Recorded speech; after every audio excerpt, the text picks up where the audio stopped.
Guys ரொம்பவே சீரியஸான சென்சிட்டிவான ஒரு விஷயம். ரீசெண்டாக இப்போ திருச்சியில் வந்து ஒரு செவிலியர் தவறான முறையில் அறுவை சிகிச்சை பண்ணி இறந்தது தெரியும். பல்வேறு பக்கம் வந்து அதுக்கான போராட்டங்களும் வந்து நடந்துட்டு தான் இருக்குது.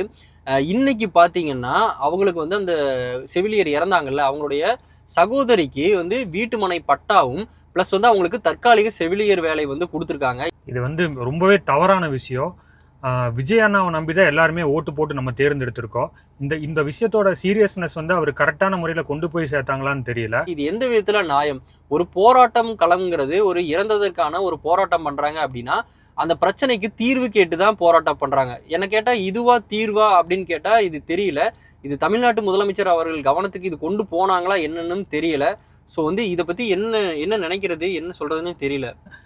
இது வந்து விசாரணை மட்டும் போதாது, துறை ரீதியான நடவடிக்கை இல்லாமல் சட்ட ரீதியான நடவடிக்கை எடுத்து இனிமேல் இது மாதிரி ஒரு ப்ராப்ளம் வந்து ஏற்படாமல் கண்டிப்பாக பார்த்துக்குவாங்கன்னு நாங்கள் நம்புகிறோம்.